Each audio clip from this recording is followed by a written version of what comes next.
Baik, selamat siang semuanya. Bapak, Ibu, Saudara semua, sudah makan siang? Sudah siap untuk diberkati melalui workshop kita hari ini? Saya Pastor Ansela Gunawan menyambut Anda semua. Terima kasih untuk kehadirannya di workshop parenting dan saya percaya hari ini kita akan sangat-sangat diberkati melalui pembicara kita. For you that need English translation, you can click interpretation button and then choose English and mute original sound. Oke. Ya, saya akan membacakan terlebih dahulu Bapak Ibu teman-teman workshop rules kita pada hari ini. Tadi perterjemahan sudah ya, dan untuk tanya jawab di bawah juga ada tombol Q&A. Jadi sepanjang nanti workshop ini berjalan, silahkan langsung ketik pertanyaan Anda di kolom Q&A. Setelah itu tolong sertakan nomor ponsel di samping pertanyaan Anda kalau Anda tidak keberatan atau alamat email. Kenapa? Karena jika nanti pertanyaannya tidak bisa dibahas sehubungan dengan waktu, kami dari tim conference dan juga Ibu Jovita akan menjawab pertanyaan Anda dan mengirimkannya melalui WhatsApp atau email. Jadi silahkan tanyakan yang Anda ingin tanyakan. Kalau nanti waktunya tidak mencukupi, kami akan membalasnya secara personal. Karena itu kami perlu nomor ponsel atau email Anda ya. Jika Anda memiliki pertanyaan yang sama dengan yang mungkin peserta lain tanyakan, boleh tekan tombol upvote gitu ya. Jadi nanti pertanyaan yang banyak ditanya akan kami dahulukan untuk dijawab. Itu untuk workshop rules, dan kita juga akan kembali membahas house rules dari IFGF Conference kali ini, yaitu yuk kita sama-sama gunakan kata-kata yang membangun.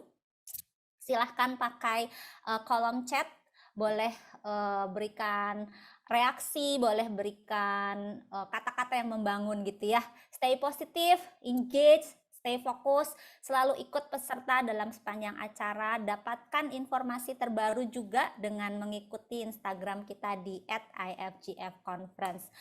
Oke, kita nggak mau panjang-panjang nih ya di pendahuluan, karena saya percaya semuanya pasti sudah sangat ingin diberkati oleh Ibu Jovita siang hari ini. Jadi saya akan mencoba memperkenalkan pembicara kita siang hari ini. Beliau adalah orang yang luar biasa gitu ya, seorang psikolog anak, remaja, dan keluarga. Beliau juga kepala sekolah di Little Sign, konselor pembicara dari Focus on the Family Indonesia, konselor di PLPU Krida, psikolog di acara Kumpul Keluarga dan Dai TV, narasumber berbagai acara parenting, bahkan dia juga menulis buku gitu ya. Jadi saya sangat-sangat percaya siang hari ini kita semua pasti akan sangat diberkati. Baik, yang sudah siap untuk mengikuti workshop boleh chat sama-sama, katakan kami siap, seperti itu. Wah, oke, luar biasa. Yes. Sebelum kita serahkan kepada Ibu Jovita, mari kita berdoa. Let's pray. Tuhan, sungguh kami bersyukur untuk satu kesempatan yang luar biasa siang hari ini. Kami akan sama-sama diperlengkapi, kami akan sama-sama belajar, kami akan sama-sama diisi Tuhan mengenai parenting Tuhan dalam kehidupan kami. Kami berdoa untuk workshop siang hari ini tidak cuma jadi sekedar pengajaran, tapi lebih dari itu ini benar-benar jadi satu pemulihan, satu restorasi yang terjadi di keluarga kami, dimanapun kami berada. Terima kasih Tuhan Yesus, kami menyerahkan waktu kami ke dalam tangan-Mu. Kami menyerahkan juga setiap device yang kami pakai, internet Tuhan, semuanya, agar kami bisa tetap mengikuti workshop ini dari awal sampai akhirnya. Di dalam nama Tuhan Yesus kami berdoa. Amin, amin. Oke, tidak panjang-panjang lagi, mari kita berikan sambutan yang paling meriah untuk pembicara kita, Ibu Jovita. Ya, terima kasih untuk Pastor Ansela Gunawan. Terima kasih buat teman-teman juga rekan-rekan IFGF yang sudah luar biasa nih kompaknya dalam mempersiapkan acara ini. Dan terima kasih juga buat para peserta webinar yang sudah standby dari tadi untuk mendengarkan webinar pada siang hari ini. Hari ini saya Jovita Maria Ferliana, saya akan membawakan materi mengenai Topik yang sudah sepertinya teman-teman tunggu semua ya, karena memang sesuai dengan kondisi kita pada saat ini, yaitu temanya adalah super quarantine. Nah, tadi sudah diperkenalkan oleh Pastor Ansela Gunawan, terima kasih sekali. Dan saya adalah juga seorang istri dan seorang ibu dari 3 orang anak. Anak saya yang pertama usia 18, yang kedua 16, dan yang ketiga 13 tahun. Nah, sebelum kita mulai ke materinya, saya harap teman-teman pegang gadget masing-masing ya, dan kemudian silakan diklik di gadgetnya masing-masing www.slido.com www.slido.com. Silakan diketik. Nanti kalau sudah masuk, kemudian nanti akan ada diminta kode. Silakan tuliskan kode 061471. 061471 dan nanti akan tertera di monitor.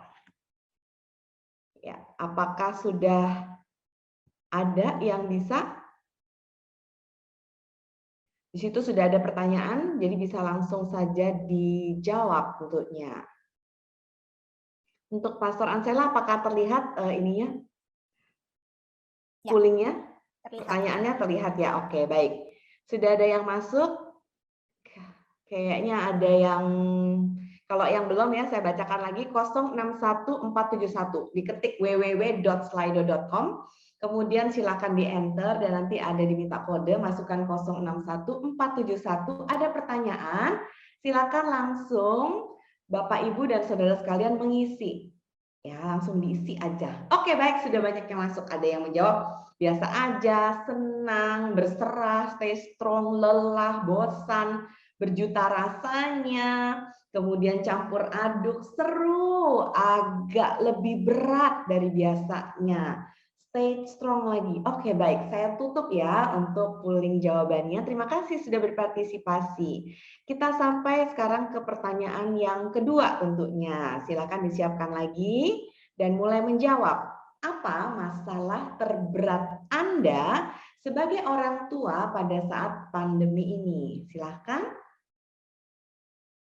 Masalah terberat ya, mungkin dari teman-teman merasa bahwa masalahnya banyak sih. Oke, pilih satu yang paling berat menurut Bapak Ibu ataupun saudara sekalian. Di situ ada pilihannya, jadi tinggal dipilih aja. Ya, baik, sudah masuk ya jawabannya. Untuk saat ini jawaban yang masuk paling mayoritas adalah dalam hal mengelola emosi ternyata. Dan kemudian yang kedua terbanyak adalah berkaitan dengan mendampingi anak belajar. Dan yang ketiga mengatur waktu, baru setelah itu tentang karakter anak dan merasa tidak ada yang membantu. Oke, baik. Jadi mayoritas adalah mengelola emosi. Terima kasih buat responnya. Sekarang kita masuk ke pertanyaan yang ketiga, dan ini adalah pertanyaan yang terakhir tentunya. Apakah Anda sudah menemukan solusi yang tepat untuk masalah Anda tersebut? Ada pilihannya, silakan diklik. Pilihannya ya, sudah menemukan dan berhasil dengan baik. Ya, sudah menemukan, namun kadang berhasil dan kadang tidak. Sedang dicoba, belum tahu bagaimana hasilnya, dan belum ada solusi. Oke, sudah masuk jawaban dari saudara-saudara sekalian. Mayoritas menjawab ya, sudah menemukan solusinya, tapi terkadang berhasil dan kadang tidak. Kemudian urutan kedua menjawab sedang dicoba, tapi belum tahu hasilnya. Dan ketiga mengatakan belum ada solusi ya. Yang sudah menemukan solusi dan berhasil dengan baik hanya 2%. Baik, terima kasih untuk responnya. Oke, sekarang kita kembali lagi tentunya ke materi semula ya. Terima kasih buat teman-teman yang sudah bergabung tadi di pertanyaan, dan itu membuat saya kurang lebih memiliki gambaran tentang kondisi teman-teman sekalian tentunya yang ada di sini. Ya, nah ternyata memang pandemi ini cukup melelahkan dan berat ya. Nah, kalau kita lihat berdasarkan dari data yang ada, di sini kita bisa lihat data yang ada selama pandemi COVID-19, itu masalah terjadi di berbagai belahan dunia, tidak hanya di Indonesia tapi di belahan dunia yang lain juga. Mulai dari terhadap ekonomi yang menimpa, misalnya kehilangan pekerjaan, pengurangan tenaga kerja dan sebagainya. Kasus perceraian juga yang tinggi di 207,665 gugatan. Angka kekerasan terhadap anak dan juga kekerasan dalam rumah tangga itu tetap mencapai posisi yang tertinggi dari masalah-masalah yang ada di keluarga. Nah, sebenarnya ada apa sih ya? Padahal kalau kita lihat dari Alkitab yang sudah kita baca juga, dan kemudian juga Tuhan sudah bersabda di dalamnya bahwa, hai bapak-bapak, janganlah sakiti hati anakmu supaya jangan tawar hatinya. Ini ada di Kolose 3 ayat 21. Kita tahu bahwa memang tidak boleh untuk dilakukan. Kita tahu bahwa memang sebaiknya tidak dilakukan. Tapi kenapa ya masih ada aja dan angka-angka tersebut terus tinggi dari tahun ke tahunnya. Nah, untuk masalah-masalah yang ada di dalam keluarga, ini kalau boleh saya rangkum seperti ini.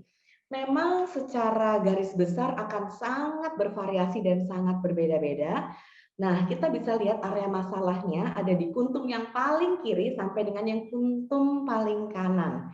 Namun tentunya tidak semua ya berada dalam area masalah. Masih banyak juga dari mungkin Bapak Ibu dan juga saudara-saudara yang ada di sini berada dalam kondisi keluarga dan hubungan yang baik-baik saja, dan itu adalah puji Tuhan luar biasa baik ya.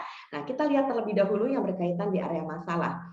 Ada yang mulai dari kuntum paling kiri, yaitu perasaannya kosong, tangki, emosi, perasaan atau cinta kasih dan sebagainya kosong. Jadi biasa yang dikeluhkan adalah merasa hampa, merasa sudah hambar di dalam pernikahan dengan hubungan pasangan, akhirnya juga mengalami kasus-kasus perselingkuhan. Dan kalau kita lihat perselingkuhan itu, walaupun pandemi gini nggak semua perselingkuhan itu harus dengan tatap muka ya, karena perselingkuhan bisa juga dilakukan secara online. Asal dari hati dan pikiran sudah mengarah ke sana dan sudah melakukan tersebut, nah akhirnya itu juga bisa dikategorikan menjadi perselingkuhan. Nah, bicara tentang perselingkuhan, ini saya ulas sedikit karena menariknya adalah sebetulnya dari pasangan-pasangan yang berselingkuh itu bukan sebetulnya dia itu bosan sama pasangannya, tapi lebih ke karena adalah dia menemukan versi diri yang lain atau yang berbeda, yang menurut dia lebih baik, yang bisa dia lihat dari orang lain yang memberikan feedback kepada dia. Contohnya, misalnya ditanya berulang-ulang, udah makan belum? Lagi ngapain? Kamu cakep deh hari ini. Nah, terkadang kata-kata ataupun bumbu-bumbu seperti itu kan tidak didapat kesehariannya. Bukan artinya pasangan tidak memberikan kan, tetapi karena kita sudah setiap hari hidup bersama dengan pasangan, merasa bahwa kata-kata itu ya udah ngerti sendiri kali gitu ya, nggak usah disebutkan. Nah, tapi kemudian ada orang ketiga yang menyebutkan hal itu dan akhirnya kita merasa bahwa ini versi baru di dalam diri kita. Ada excitement, ada enjoyment di dalamnya. Akhirnya kemudian kita beralih dan menunjukkan kepada orang yang bersangkutan. Nah, biasanya juga kalau kita lihat ini di waktu-waktu yang private atau kata-katanya juga private. Nah, makanya berhati-hati jangan kita membuka pintu tersebut. Contohnya, apabila ada orang dari lawan jenis yang kemudian bisa message kita di jam 11 malam atau jam 12 malam pada saat kita mau tidur, itu sebetulnya waktu-waktu private. Apalagi kalau beritanya susah ya tidurnya, udah tidur belum? Telepon aku dong dan sebagainya. Itu adalah juga kata-kata yang private ya. Nah, oleh karena itu kita hendaknya bisa mengingat diri sendiri. Nah, berikutnya adalah kalau tadi perasaan hampa, hambar, perselingkuhan, kita beralih ke yang sebelah kanannya, yaitu tidak ada sih perasaan gitu ya, tapi saling tidak bertegur sapa, sama-sama duduk di satu ruangan, sama-sama duduk sebelahan, tapi masing-masing dengan gadgetnya sendiri-sendiri, masing-masing melakukan pekerjaan dan sibuk sendiri-sendiri dari pagi sampai malam, lupa untuk bertegur sapa, lupa untuk menanyakan how are you, apa kabar kamu, aku seneng loh hari ini ngeliat kamu dan sebagainya. Ya, jadi tidak ada komunikasi di dalamnya. Berikutnya di sebelah kanannya lagi adalah salah satu pihak merasa pasangannya nggak perhatian lagi sama dia. Atau ada juga pasangan yang over demanding sama pasangannya. Nah, ini seringkali dikeluhkan, salah satu pihak merasa seperti ini. Kayaknya ya Bu Jovita, dia ini cari-cari perkara deh. Orang kita tuh baik-baik aja, hubungan kita tuh oke, nggak ada masalah. Tiba-tiba dia itu adain masalah gitu ya. Misalnya, contohnya dia bilang, kamu kok udah nggak perhatian lagi sama aku? Kamu nggak sayang lagi sama aku? What? Aku langsung bilang, apa sih maksud kamu? Emang dari mananya yang tunjukin aku nggak sayang gitu ya. Nah, kalau kita lihat kenapa hal ini bisa terjadi, karena berarti salah satu pasangan punya kebutuhan dari diri dia yang dia ingin diberikan oleh pasangan. Misalnya, kebutuhan akan perhatian ya. Pada saat ditanyakan kepada pihak si pasangannya, misalnya saya tanyakan, jadi kalau digali lebih dalam, maksudnya apa nih gitu. Nah, biasanya mereka akan menjawab, iya udah nggak ada pujian lagi, udah nggak dibilang terima kasih lagi, udah nggak dikasih perhatian lagi, nggak pernah dibawain makanan lagi, dan sebagainya seperti itu ya. Nah, terkadang kita lupa bahwa pasangan kita kan bukan ahli nujum, bukan malaikat juga yang tahu kita maunya seperti apa. Jadi perlu kita komunikasikan, kita bicarakan baik-baik, sehingga kebutuhan kita itu juga bisa dilihat oleh pasangan, dan pasangan juga tentunya akan memberikan kepada kita gitu ya. Nah, berikutnya yang paling kanan adalah konflik suami istri, konflik orang tua dan anak, konflik kakak dan adik. Nah, ini juga meningkat di masa pandemi. Kita lihat konflik suami istri misalnya contohnya. Kadang tidak selalu dimulai dari konflik-konflik besar loh. Bisa aja konflik-konflik kecil yang dikumpul-kumpulin, akumulatif, akhirnya jadi besar. Dan terkadang kalau kita lihat yang paling banyak adalah pembicaraan-pembicaraan yang sebetulnya awalnya itu baik-baik aja, tapi makin lama makin jadi dan konflik. Contohnya seperti ini. Misalnya sang istri nih, mau pesen makanan online ya kan, yang aku pengen pesen makanan deh, kamu mau juga nggak? Nah, terus si suami bilang gini, iya boleh juga sih, pesenin ya gitu. Oke, kata istrinya, kamu mau makan apa ya? Terus si suaminya bilang, terserah kamu deh makan apa. Nah, terus si istrinya jawab lagi, ya ampun, kamu cuma makanan aja nggak bisa milih. Kamu gimana mau jadi kepala keluarga? Kamu menentukan pilihan aja nggak bisa. Kamu nggak cowok banget deh gitu ya. Nah, kata-katanya kayak gitu. Nah, sebagai yang pria gitu, sebagai sang suami merasa apa? Mereka bilang, ih kok ngegas banget sih? Cuma dibilang terserah aja ngegas gitu loh. Ya pilihin kayak gitu. Si istri bilang lagi, kamu nggak tahu aku seharian udah capek ngurusin rumah tangga, ngurusin anak-anak kita, masih juga kamu kasih tugas aku suruh milih jenis makanan online gitu. Akhirnya berantem dah berdua ya, nggak omong-omongan gitu. Terus belum lagi ntar kalau sang istri kemudian akhirnya angkat pakaiannya keluar dari rumah, aku ke orang tua aku gitu ya. Nah, tinggal terus kemudian suaminya panik nggak? Panik nggak? Panik lah ya, masa enggak gitu ya. Akhirnya berantem, dan berantemnya kadang nggak cuma antar pasangan, keluarga juga ikut berantem juga gitu. Nah, itu seringkali terjadi kalau kita lihat. Nah, berikutnya, padahal sekali lagi kita lihat bahwa sebetulnya di Alkitab pun sudah tercantum. Janganlah kamu saling menjauhi kecuali dengan persetujuan bersama untuk sementara waktu, supaya kamu mendapat kesempatan untuk berdoa. Sesudah itu, hendaklah kamu kembali hidup bersama-sama, supaya iblis jangan menggodai kamu, karena kamu tidak tahan bertarak. Itu ada di 1 Korintus 7 ayat 5 ya. Jadi, sebetulnya konflik itu wajar, dan kemudian pada saat tipe orang juga beda-beda ya. Kalau lagi kesel, lagi marah, kecewa, sedih, ada yang butuh me time atau waktu sendiri sementara waktu untuk meredakan emosinya. Tapi lihat di 1 Korintus bahwa jangan lama-lama waktunya, dan waktu itu hendaknya dipakai untuk berdoa, untuk berkomunikasi dengan Tuhan, bukan untuk hal-hal yang lain. Seperti itu. Nah, kalau kita lihat, jadi overall ini apa sih? Kenapa sih hal ini bisa terjadi di tengah-tengah pandemi, di mana kita ini harusnya lebih ke arah mengutamakan kesehatan, concernnya adalah concern dalam rumah, dan sebagainya. Kenapa tetap bisa terjadi? Nah, hal yang pertama adalah terkadang kita punya ekspektasi yang keliru. Maksudnya adalah kita berharap bahwa harusnya nggak seperti ini. Kenapa sih aku yang dipecat? Kenapa bukan dia? Kenapa sih aku yang harus mengurusi semua urusan rumah tangga? Kenapa bukan kamu? Kan kita suami istri. Harusnya kamu juga dong. Nah, seperti itu ya. Kita punya ekspektasi yang kadang nggak balance sama pasangan. Nah, berikutnya adalah menghakimi. Harusnya kamu nggak kayak gitu. Kamu tuh, lihat tuh kayak kakak aku aja sama istrinya. Lihat, mereka oke aja kan hubungannya. Mereka couple goals banget kan gitu. Jadi akhirnya kita menghakimi pasangan. Kemudian menyesali. Aduh, coba ya aku dulu ya. Nah, aku dulu ya. If, andai, kalau, itu kan semua kata-kata yang dibayang-bayang aja gitu kan ya, dan nggak tahu kita bisa mencapainya atau enggak. Jadi fokuslah ke yang sekarang. Nah, berikutnya adalah seharusnya. Nah, harusnya tuh ya, aku tuh sekarang udah punya uang segini deh. Kemarin ketipu sih. Nah, iya kan? ini juga salah kamu, kenapa kamu pakai beli-beli Bitcoin segala dan sebagainya, ya kan? Seharusnya. Nah itu, jadi semua hal-hal ini yang bisa memicu adanya konflik dalam rumah tangga. Nah kita lihat kembali bahwa tahap penerimaan diri itu sebetulnya ada 3. Pertama adalah penerimaan diri sendiri dulu. Setelah kita bisa menerima keadaan diri kita sendiri, barulah kita menerima keadaan dan kita bisa menerima orang lain. Jadi kalau sampai saat ini ada orang yang belum bisa menerima pasangannya, belum bisa menerima kelebihan dan kekurangan anaknya, ya kalau kelebihan pasti bisa terima ya, tapi yang susah kan kekurangan. Tapi kekurangan kan adalah bagian dalam diri orang tersebut, harusnya bisa diterima. Nah, kalau belum bisa menerima keadaan diri orang lain, belum bisa menerima keadaan, masih berkeluh kesah, masih merasa kurang bisa bersyukur, kita cek deh, berarti sebetulnya kita tuh nggak bisa menerima diri kita sendiri. Ada apa sih dengan diri kita? Apa sih yang belum fulfill dalam diri kita, yang belum penuh dalam diri kita, sehingga kita nggak bisa tuh menghargai dan menerima diri sendiri, keadaan, dan orang lain. Nah, sekarang kita masuk ke dalam parenting. Tadi udah ya selesai yang berkaitan sama hubungan pasangan, berkaitan dengan hubungan suami istri. Nah, sekarang kita masuk ke parenting. Nah, karena sebagai seorang istri, suami, atau sebagai seorang ibu dan ayah, kita tentunya dikaruniai anak juga ya. Di sini ada yang memang saya lihat ada yang sudah punya anak, ada yang belum, ada yang udah menikah dan belum. Nah, kita fokus ke parenting terlebih dahulu. Apa sih parenting itu? Kenapa ini penting?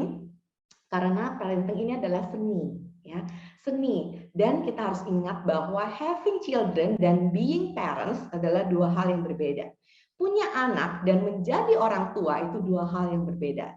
Kalau kita punya anak, ya kalau kita nikah, kita subur, ya kita punya anak gitu ya. Tapi kalau misalnya being parents untuk menjadi orang tua itu berbeda. Itu ada tanggung jawab di dalamnya, ada kesenangan, ada juga anugerah yang kemudian kita bisa terima dan kemudian kita berikan kepada anak-anak kita. Nah, kalau saya mengibaratkan parenting itu adalah seperti sebuah taman. Kita ibaratkan sebuah taman yang luas dan besar, dan kita adalah pemilik dari taman tersebut. Di taman itu ada berbagai macam tanaman tentunya, dan sifat-sifat dari tiap tanaman berbeda-beda. Ada tanaman yang harus di bawah sinar matahari langsung baru dia tumbuh subur. Tapi ada juga tanaman yang dia harus dibawa ke dalam ruangan atau indoor. Dia nggak boleh kena sinar matahari, baru dia bisa tumbuh subur. Ada tanaman yang harus disirami setiap hari dia tumbuh subur. Tapi ada juga tanaman yang kita siramin setiap hari dia malah mati. Nah, itulah kalau kita mau lihat, itulah anggota keluarga kita, itulah anak-anak kita.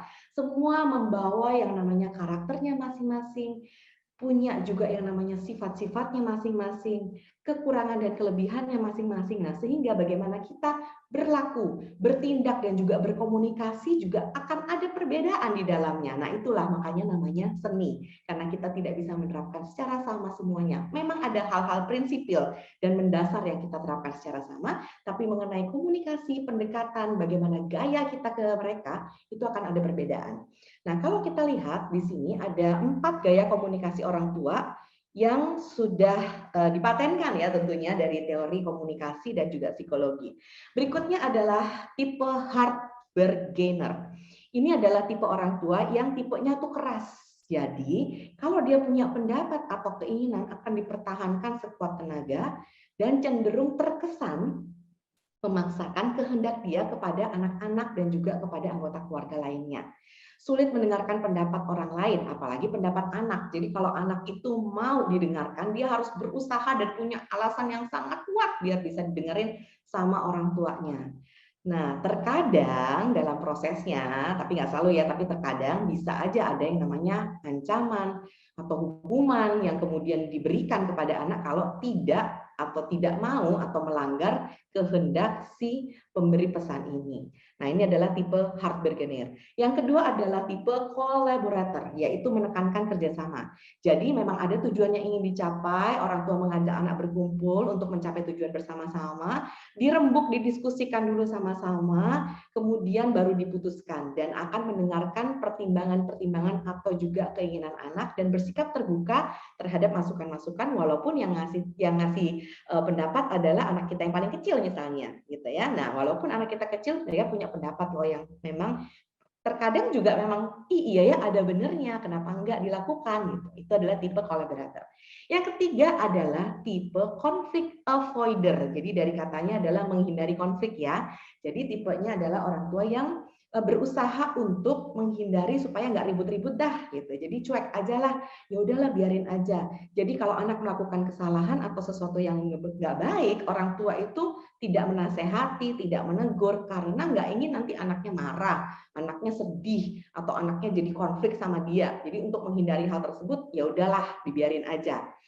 Nah, ciri-ciri lainnya adalah sedikit aturannya, tapi kalau nggak dilakuin juga nggak apa-apa. Jadi misalnya gini, nah sebaiknya sih kerjain tugas dulu baru main. Terus anaknya kayaknya seharian main gitu ya sampai jam tidur. Oh ya udahlah nggak apa-apa gitu. Jadi membebaskan anak sebebas-bebasnya. Yang keempat atau yang terakhir adalah tipe accommodator. Ini adalah selalu menyesuaikan, mengabulkan dan mengakomodir keinginan anak. Jadi anak mau apa dikasih aja. Bebas sebebas-bebasnya dalam hal tidak ada banyak aturan dan disiplin karena dianggap akan mengekang kreativitas dan juga menganggap bahwa ya namanya juga zaman sekarang ya nggak apa-apa lah gitu ya, anak pokoknya harus difasilitasi, dia mau apa dikasih. Nah, tipe ini, akomodator ini bisa berkembang menjadi lawn mowing. Kalau mungkin saudara-saudara dan Bapak Ibu pernah dengar ya, lawn mowing itu adalah satu jenis pola asuh yang lawn mower itu adalah mesin pembabat rumput. Jadi ibaratkan ada masalah, anaknya yang punya masalah, yang kemudian ada harus tanggung jawab yang dilakukan anaknya, tapi orang tua yang menyelesaikan semuanya. Karena takut anaknya lelah, capek, nanti anak saya stres, anak saya itu lebih baik yang seneng, bagian seneng-senengnya aja atau enak-enaknya. Jadi masalah-masalah anak dia yang beresin semua. Ada anak temen, ada anak kemudian bermasalah sama temennya, orang tuanya yang nelpon orang tua lainnya. Kemudian dia yang menyelesaikan. Ada tugas anaknya dia yang ngerjain. Nah, ini adalah lawn mowing. Ini adalah tipe-tipe tentunya yang berkaitan dengan gaya asuh dan komunikasi. Namun dalam prakteknya biasa memang kita tidak menggunakan salah satu aja, tapi bisa aja di blend semuanya. Tapi terkadang kita melihat ada mayoritas atau yang paling besar atau paling sering kita lakukan. Nah, itu adalah sebetulnya yang kita bisa bilang tipe yang menjadi kecenderungan kita. Nah, jadi kalau pertanyaannya, jadi sebaiknya pakai yang mana dong dari 4 gaya tersebut? Nah, jawaban saya adalah boleh dipakai semua, tapi lihat-lihat situasi, kondisi, kebutuhan, dan juga usia anaknya.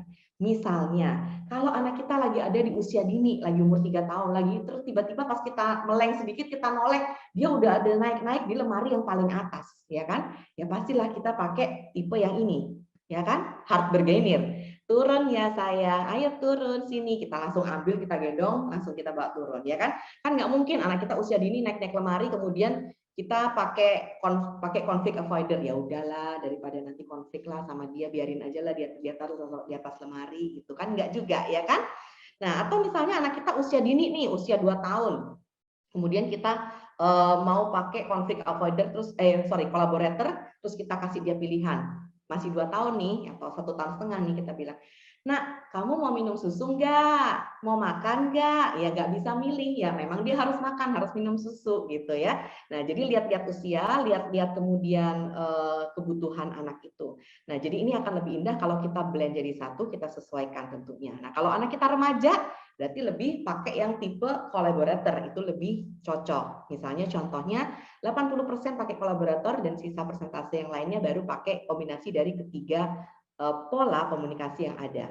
Nah, berkaitan dengan komunikasi, masih tetap komunikasi, saya juga akan menghadirkan tentang jenjang komunikasi yang efektif. Bahwa jenjang komunikasi yang efektif ini ada 4 tahap, ada 4 jenjang. Yang paling bawah adalah kita komunikasi pakai mulut. Ya iyalah kan kita ngomong pakai mulut gitu ya. Nah, mouth to mouth artinya bicaranya tuh dari mulut ke mulut. Jadi contohnya, pada saat kita sebagai orang tua bicara ke anak, kita lihat nih anak sepatunya nggak ditaruh di tempat yang semestinya, nggak ditaruh di rak sepatu, digeletakin aja gitu ya di ruang tamu gitu. Terus kemudian kita kalau mau tumat kita akan bilang seperti ini, nah ya ampun itu sepatu berantakannya minta ampun, Coba kamu tuh males banget sih, ya ampun, emang nggak bisa ya? Nggak bisa ya, sehari aja gitu mikir yang bener gitu. Coba kamu tuh lihat, ya, terus kemudian mulai ngebanding-bandingin gitu ya. Atau bilang kamu tuh emang tipenya nggak pernah rapi. Nah itu mouth to mouth. Akibatnya apa? Anaknya juga pakai mouth dong, kan mamanya pakai mouth. Jadi anaknya pakai mouth. Ya ampun, mami berisik banget sih mami, kan mami yang lagi nggak ada kerjaan dan mami yang paling dekat sama sepatu itu. Kenapa nggak mami aja sih yang masukin tuh sepatu ke lemari, kan lebih gampang. Aku kan lagi jauh gitu ya kan, aku lagi di kamar misalnya. Nah itu mouth to mouth. Akhirnya konflik, perang. Nah, di atasnya lagi itu adalah jenjang komunikasi yang head to head. Jadi nggak pakai mouth to mouth, tapi kepala ke kepala. Contohnya, pada saat dengan contoh yang sama, sepatunya ada di ruang tamu, geletakan gitu ya. Nah, sebagai seorang tua kita misalnya bilang gini sama anak, itu sepatu harusnya tempatnya yang benar di mana ya? Nah, itu head to head, karena kita mengajak anak tuh berpikir, tempatnya di mana ya? Gitu. Nah, biasanya anak akan berpikir, kemudian dia meletakkan sepatunya ke tempat sepatu. Tapi ada kemungkinan lain nggak? Tetap ada. Misalnya walaupun kita udah pakai head to head, kemudian anaknya meletakkan sepatu, tapi setelah itu sambil ngoceh-ngoceh gitu ya, sambil kemudian apaan sih mama, ya ampun orang lagi seneng-seneng lagi main game juga, ini sih rese amat sih gitu. Bisa juga. Akhirnya balik ke mouth to mouth itu bisa ya. Tapi setidaknya lebih mending nih head to head daripada mouth to mouth, lebih mengurangi konflik. Berikutnya di atasnya lagi adalah heart to heart. Jadi dari hati ke hati komunikasinya. Contohnya seperti apa? Contohnya adalah, jadi heart to heart-nya kita touching hatinya. Pada saat kita lihat anak itu tidak meletakkan sepatu di tempatnya, ya, kemudian kita bilang begini misalnya, aduh nak, mama tuh capek, udah seharian nih ya masak, ngurusin rumah, gitu. Terus ini ada sepatu lagi di sini, gitu ya. Nah, anak kemudian merasa bahwa, oh iya ya, kasihan ya mama aku udah capek-capek, ya udahlah aku yang masukin aja tuh sepatu, gitu. Ya. Nah, kalau ini dilakukan terus gitu kan, kita tahu touching hatinya, lama-lama dia akan terbiasa bahwa oh iya, melihat sesuatu secara empati. Mama ini udah masak, udah ngurusin aku seharian, ngurusin adik yang masih kecil. Kasihan ya udahlah aku bantu-bantu gitu ya. Jadi hatinya yang di touch. Nah, ini akan jauh lebih baik dari head to head sama mouth to mouth. Tapi masih ada lagi satu yang lebih di atasnya lagi, yaitu faith to faith. Nah, faith to faith ini artinya biasa adalah anak dan orang tua udah nggak perlu lagi pakai omongan, nggak perlu lagi disuruh anaknya diajak berpikir, tapi anak dan orang tua itu saling udah tahu apa yang harus dilakukan dan itu adalah porsi yang benarnya gitu. Misalnya contohnya ya kan, pada saat melihat ada sepatu berantakan. Nah, orang tua tinggal noleh aja ke sepatunya terus anaknya udah langsung balikin. Tapi bukan karena takut ya, karena dia tahu bahwa memang ini tugas aku seperti itu. Nah, itu jadi ada intuisi di dalamnya, tahu bahwa maunya harusnya seperti apa. Itu faith to faith. Ini memang proses yang paling atas dan paling sulit, tapi bukannya tidak mungkin untuk dilakukan. Memang butuh proses yang panjang, tapi bisa dilakukan asal kita latih sehari-hari dari cara berbicara dari heart to heart, nanti lama-lama baru bisa faith to faith. Ya, nggak bisa langsung kita face to face memang. Harus latih head to head dulu, heart to heart, baru nanti dengan sendirinya akan face to face. Selain itu, dalam berkomunikasi juga, kita tak lupa juga mengingat adanya 5 love language atau 5 bahasa kasih yang dimiliki oleh setiap orang tentunya dan juga anggota keluarga kita masing-masing, dan itu kalau kita bisa berikan, nah itu bagus sekali. Misalnya contohnya kita punya, saya punya 3 anak.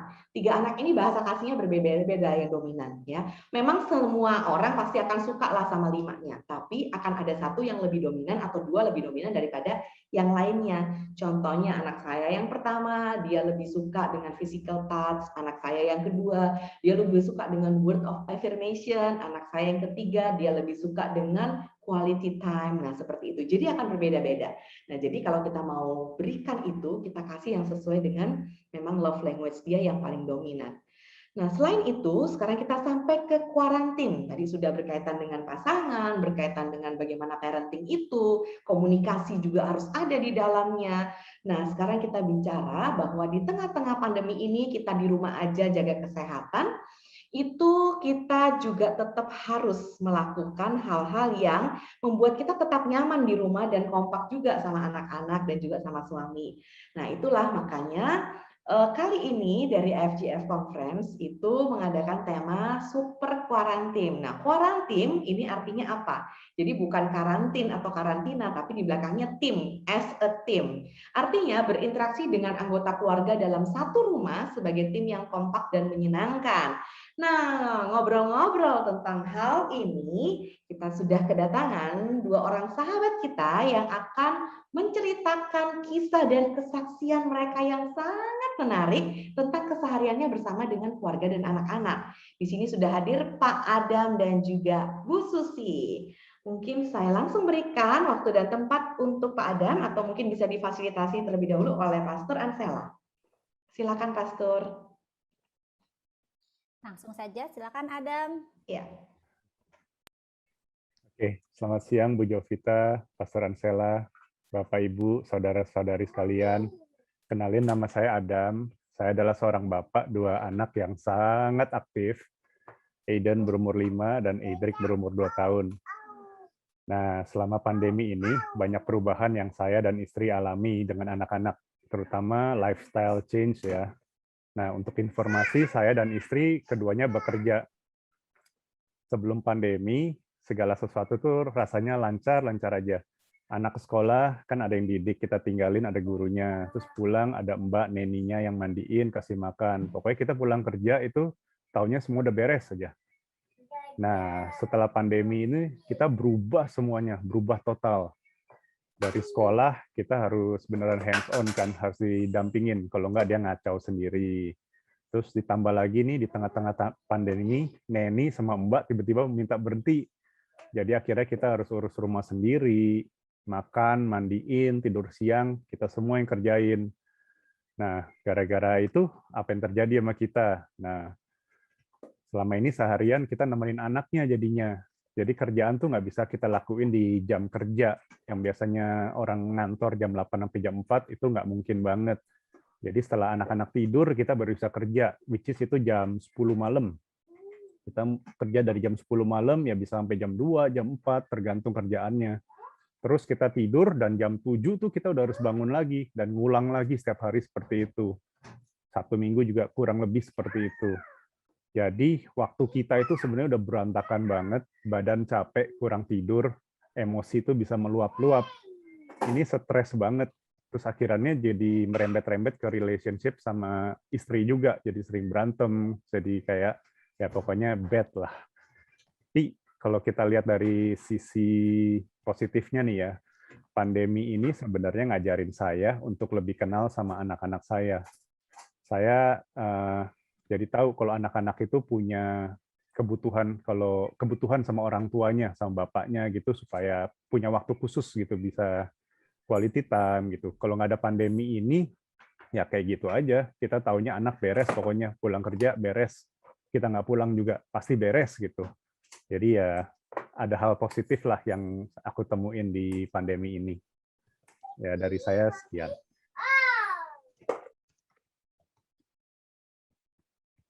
Thank you, Adam.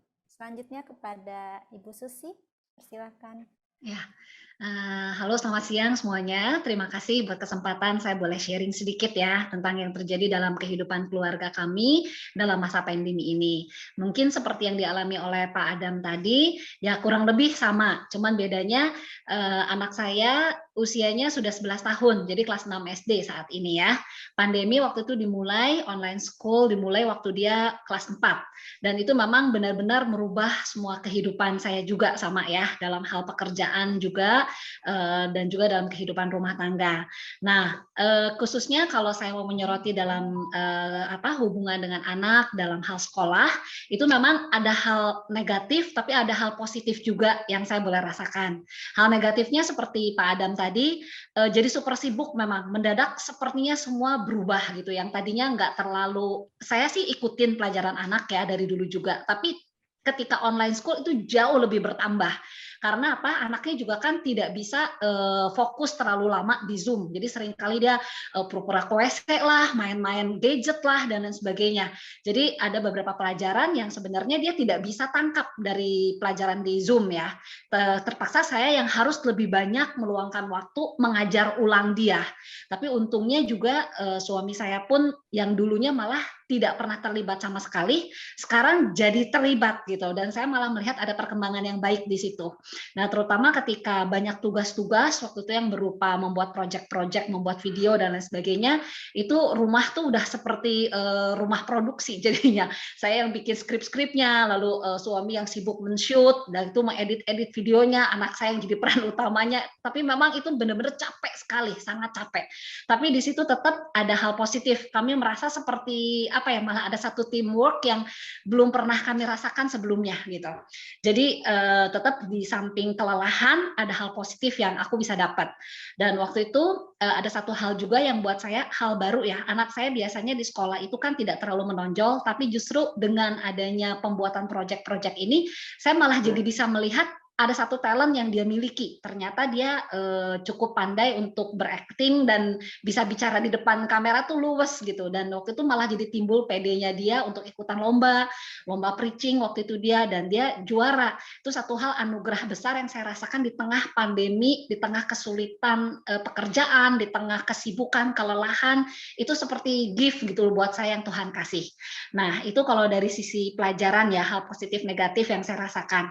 Nah, selain itu kalau untuk anak kecil mungkin seperti tadi Pak Adam sibuk main dan lain sebagainya. Kalau untuk usia anak saya justru dia butuh teman untuk bersosialisasi lebih banyak, dan itu yang tidak mungkin lagi selalu di cover oleh saya sebagai ibu atau ayahnya, karena dia butuh lebih dari sekedar main gitu kan. Dia butuh teman yang seusia dia. Nah, ini agak sulit. Untungnya masih ada teman waktu itu yang bisa main sering chatting dan juga main game online. Sebenarnya kan maunya saya dia tidak banyak terlalu main di game online karena kan juga nggak baik ya, merusak mata, jadi jarang gerak gitu. Tapi dengan kondisi sekarang tuh sepertinya saya jadi agak melonggarkan karena ya mau ngapain lagi gitu. Nah, akhirnya itu saya agak biarkan. Tapi saya melihat tetap di sisi yang sebenarnya kurang baik untuk mata dan kurang geraknya itu, tapi ada sisi positifnya juga yang saya lihat. Ternyata dia malah jadi banyak teman, temennya juga malah jadi karena game online kan dari berbagai negara, jadi dia banyak banget teman, dan dia ternyata dari situ yang tadinya saya pikir tidak bisa mengajarkan bagaimana bersosialisasi secara virtual, ternyata masih bisa. Saya lihat ada sisi, ada celah itu gitu. Jadi saya bisa mengajarkan dia bagaimana ketika temannya dari Cina waktu itu kena banjir, terus saya ngajarin dia untuk bisa mendoakan, terus bisa mensupport, bisa berkata-kata positif, walaupun kadang juga dia tuh tiba-tiba bisa muncul sisi negatif dari anak saya juga bisa muncul yang saya tidak pernah tahu sebelumnya. Dia bisa pernah dia berkata sangat kasar ke temennya, tapi untungnya justru karena online saya lihat dan dia cerita, jadi saya bisa tetap mengcounter itu gitu. Seandainya saya tidak mengikuti, mungkin saya tidak tahu bahwa anak saya tuh punya satu sisi negatif yang kurang baik gitu ya, yang mungkin sebenarnya muncul ketika dia bersama temannya yang saya nggak tahu. Tapi sekarang justru saya jadi tahu, oh ternyata ada sisi yang kurang baik dari dia, tapi bersyukur karena kita selalu berusaha untuk berkomunikasi, jadi tahu, oh ternyata tuh ada ini. Akhirnya saya bisa juga mencoba untuk masuk di situ. Jadi walaupun secara virtual, walaupun kondisi yang terbatas saat ini, saya tetap merasakan bisa mencari sisi positifnya lah. Kita harus bisa mencari dan melihat sisi positif dari segala keburukan yang mungkin sebenarnya ada gitu. Itu aja sih mungkin dari saya. Terima kasih. Oke, terima kasih. Wah, luar biasa ya, bisa berikan aplaus walaupun kita nggak bisa ngelihat, tapi silakan aplaus masing-masing. Untuk teman kita yaitu Pak Adam dan juga Bu Susi yang sudah memberikan sharingnya berkaitan dengan bagaimana sih melalui hari-hari tentunya di dalam pandemi ini. Memang kolaborasi dengan pasangan, dengan orang-orang rumah, dan juga bagaimana tadi bisa menyikapi kondisi yang tadinya merasa kayaknya saya nggak bisa nih, saya nggak mampu. Tapi ternyata pada saat suatu titik tertentu, ternyata kita bisa dan kita mampu loh. Nah, jadi akhirnya merasa bahwa, wah ini ternyata gift dari Tuhan buat saya, yaitu saya bisa menemukan kekuatan baru yang ternyata saya punya selama ini dan saya selama ini nggak tahu itu. Nah, menarik sekali tadi dari Pak Adam kita belajar bahwa perlunya ada kerjasama tentunya antara suami dan istri. Apalagi anaknya masih kecil-kecil, masih usia dini, jadi repot-repotnya itu semua berada di usia tersebut. Nah, dari Ibu Susi juga kita belajar bahwa banyak hal yang akhirnya jadi bisa diketahui selama pandemi mengenai anaknya. Salah satunya adalah pada saat ada kemampuan anaknya yang bakatnya baru kelihatan nih sekarang pada saat pandemi yang tadinya tidak tereksplor, jadi nggak tahu.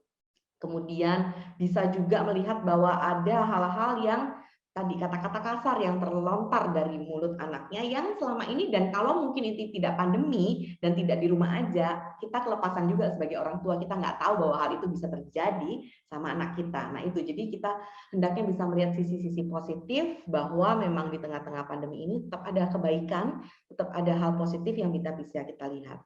Nah, materi selanjutnya berkaitan dengan tadi kesaksian dari Pak Adam dan juga Ibu Susi tentunya tentang stimulasi kecerdasan.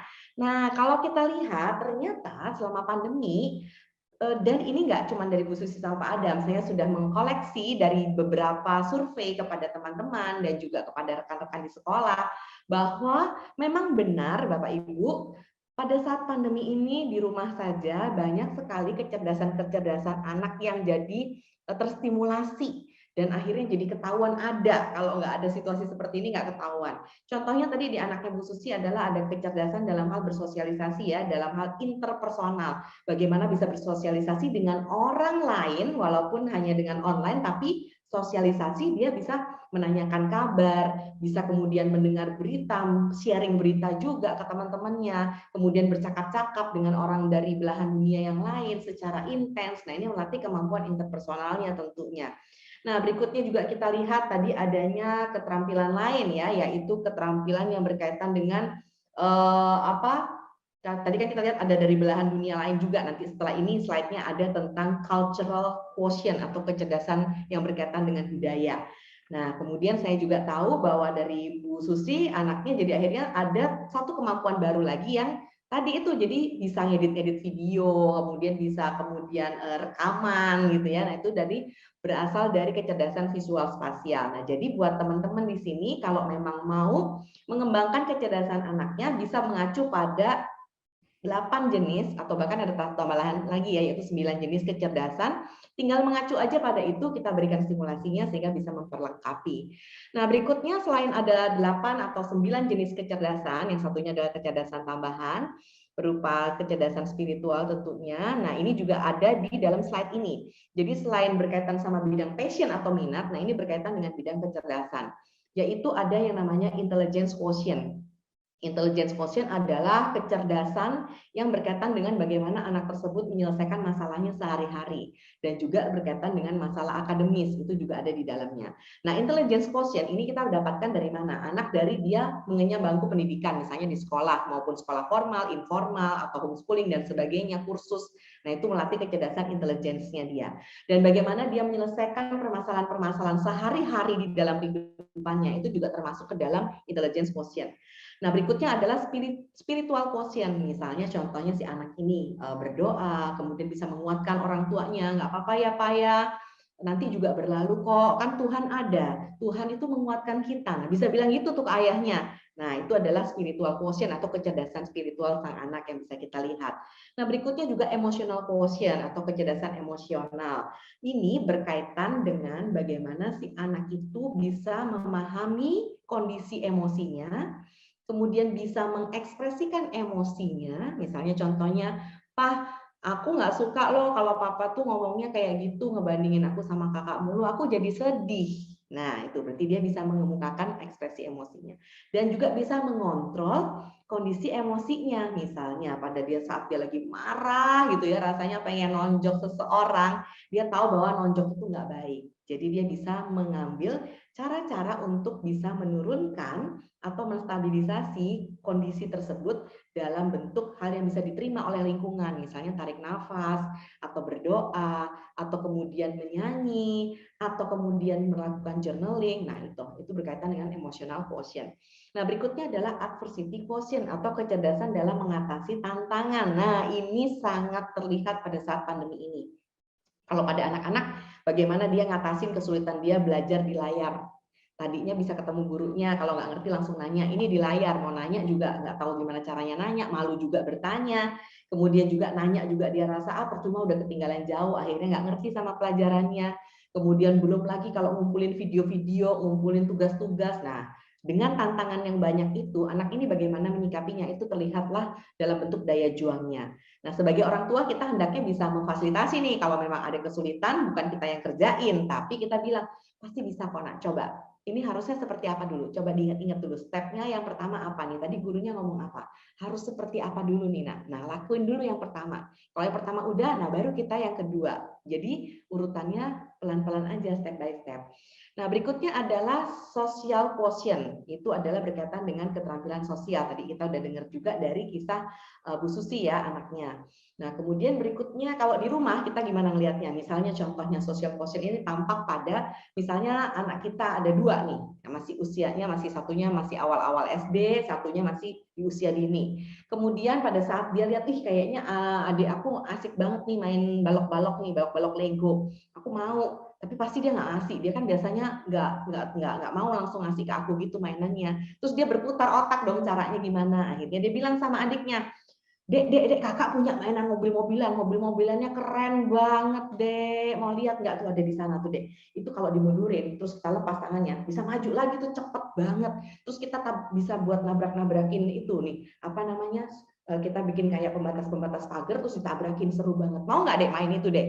Nah, adiknya umur 4 tahun, mau. Dia ke sana, ya kan? Mainlah dia sama mobilan kakaknya. Terus, karena sudah asik main sama mobil kakaknya bilang, Dek, jadi aku pinjamnya Lego kamu. Nah, akhirnya boleh. Nah, itu artinya social quotient, kecerdasan sosial. Itu kita bisa lihat nih selama pandemi juga. Kalau misalnya hal itu ada di anak kita kasih warning, oh iya nih, berarti dia punya nih kecerdasan ini. Ya.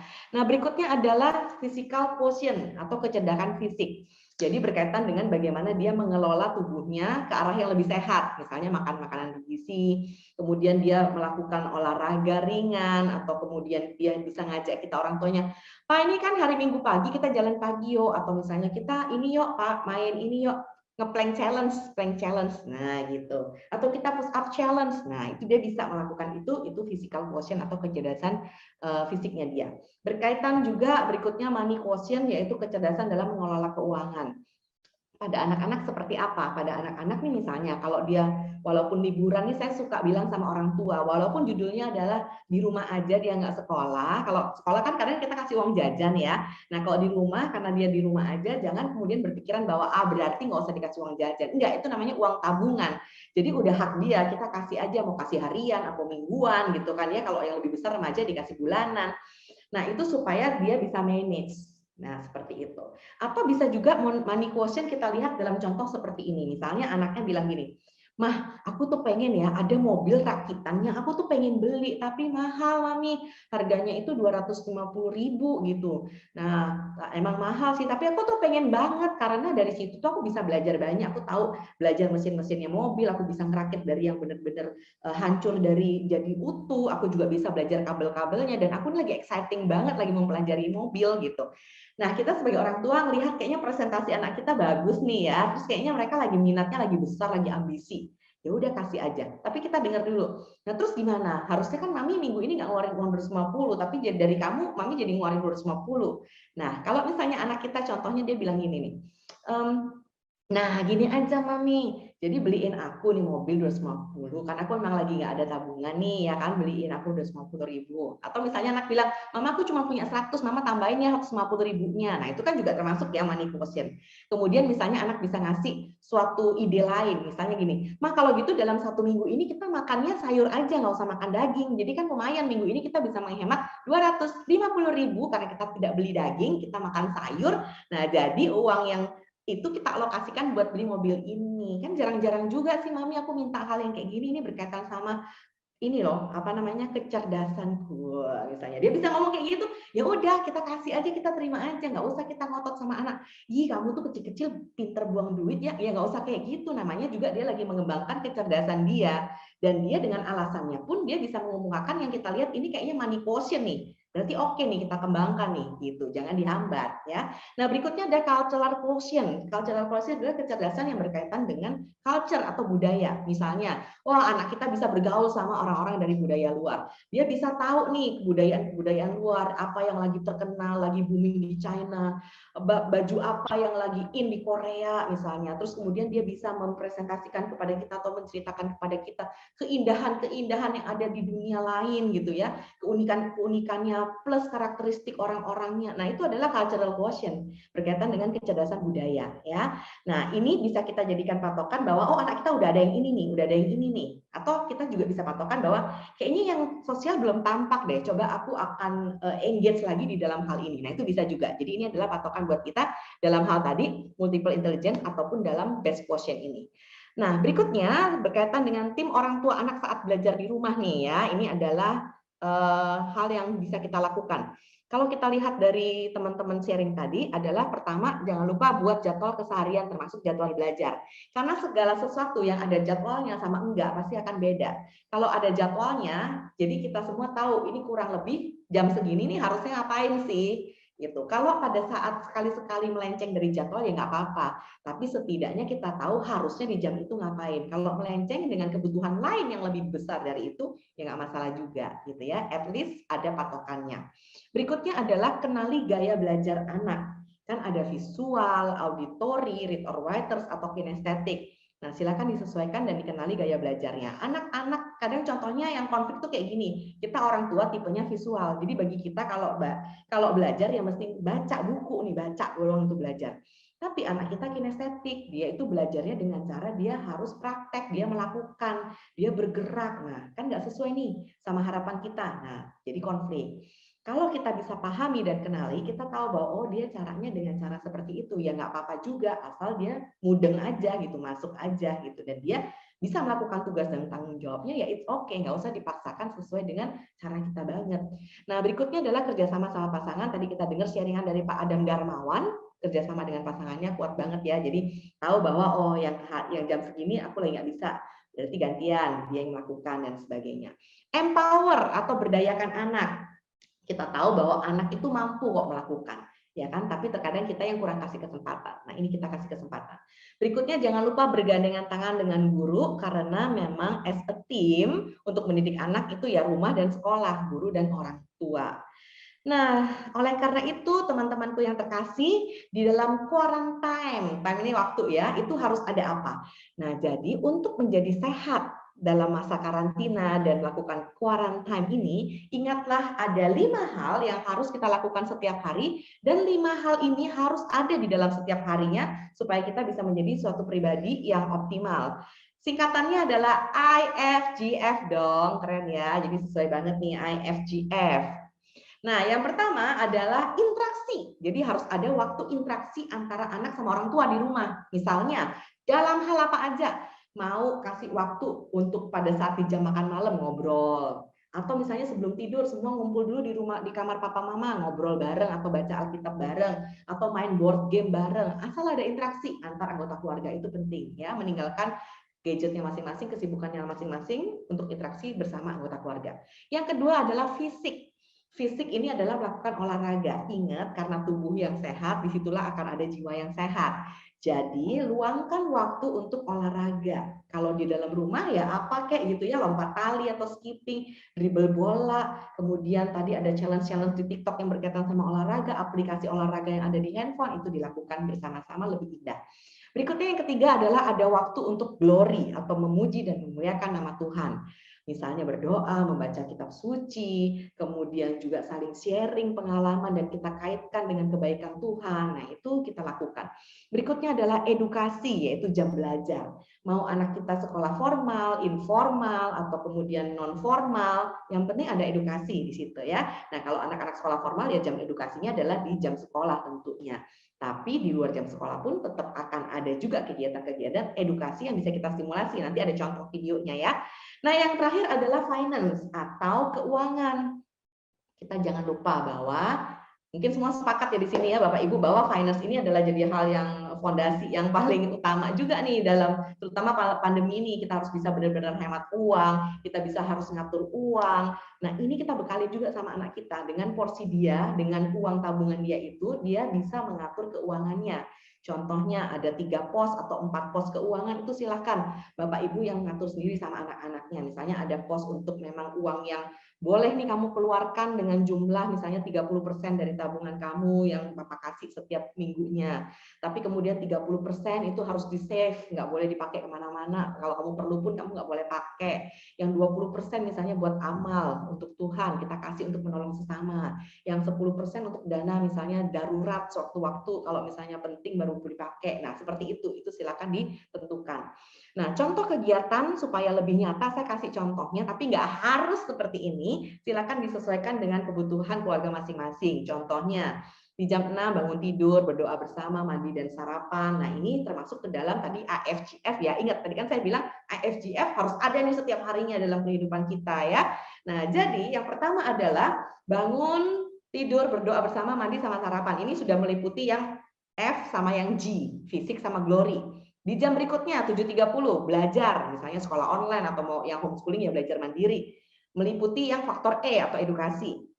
Jam 12 makan siang, itu F, fisik. Jam 13 istirahat atau tidur siang, F, fisik lagi. Jam 15 atau jam 3 sore, waktu untuk melakukan hobinya, rekreasinya dia, terserah dia mau main sepeda, mau main game lah, mau baca buku lah, mau upload video kalau dia memang suka video gitu ya. Nah, itu lakukan pada saat jam 3 sore, itu mempengaruhi, itu sudah termasuk aspek IFGF-nya. Ada, jadi aspek IFGF itu ada semua dalam melakukan hobi ini. Berikutnya di jam 5 sore, olahraga dan mandi sore, itu aspek F, fisik. Di jam 18, menyiapkan makan malam bersama kalau bisa ya. Anaknya diajak, bantuin mami yuk, siapin makan malam yuk. Nanti mami yang bagian potong-potong, kamu yang bagian taruh di piring ya. Terus kakak bagian antar dari dapur ke sana meja makan. Nah, siapin bareng-bareng. Menyiapkan makan malam, doa makan malam bersama. Ini aspeknya adalah interaksi dan glory, I sama G. Jam 7 mengerjakan tugas sekolah, menyiapkan keperluan untuk hari esok. Ini masuk ke interaksi dan finance. Nah, kenapa finance? Mungkin kalau interaksi kan teman-teman ngerti lah ya. Oh iya, ini kan bareng, jadi namanya bareng ya interaksi. Finance adalah gini, kemampuan untuk mengatur keuangan itu adalah keterampilan kita dalam mengontrol diri. Benar ya, kontrol diri. Kontrol diri, kita planning, itu semua ada di dalam finance. Jadi pada saat kita ngajarin anak untuk menyiapkan materi keperluan untuk besok hari, untuk menetapkan mana yang prioritas, mana yang nomor 2, mana yang nomor 3, itu kita sudah mengajarkan kemampuan dasar dia untuk finance, kemampuan dia untuk planning, kemampuan dia untuk organizing, kemampuan dia untuk mengontrol dirinya, itu. Makanya saya bilangnya masuk ke kategori finance atau F. Nah, berikutnya di jam 8, mainlah, berbincang-bincanglah, berdiskusi bersamalah as a family, itu masuknya ke aspek AFGF.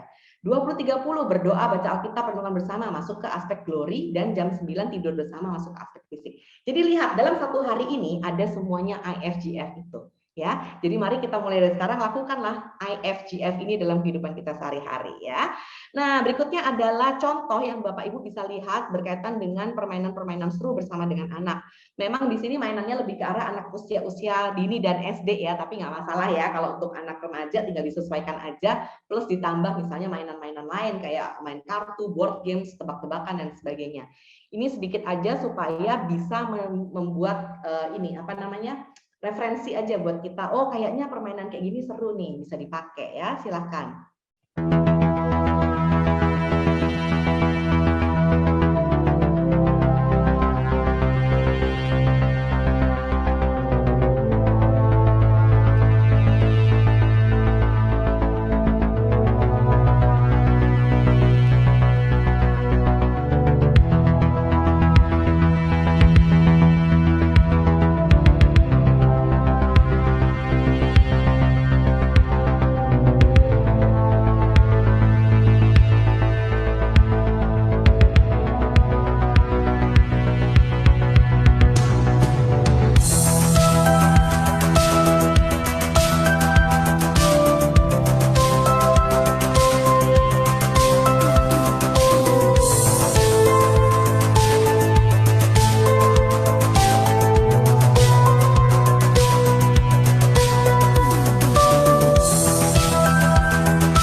selesai ya, kurang lebih kayak gitu ya. Nah, jadi ingat bahwa anak itu butuh figur orang tua. Butuh figur ini kenapa? Karena ada kelekatan hati, kelekatan hubungan, baru kita bisa melakukan interaksi dan itu juga membutuhkan waktu. Jadi artinya memang kita harus punya waktu sih untuk bisa mendekatkan hati sama anak, melekatkan hubungan dan juga berinteraksi.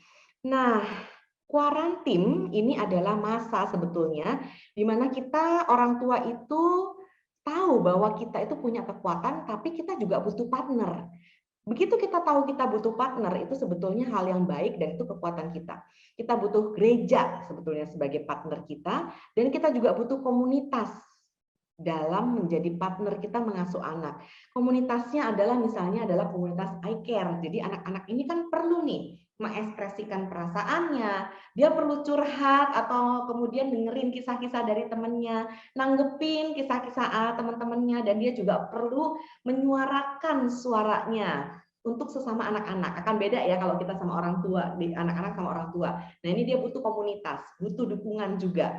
Oleh karena itu, kita ingat bahwa kita nggak sendirian, teman-teman. Kita punya gereja, kita punya komunitas, manfaatkanlah hal tersebut.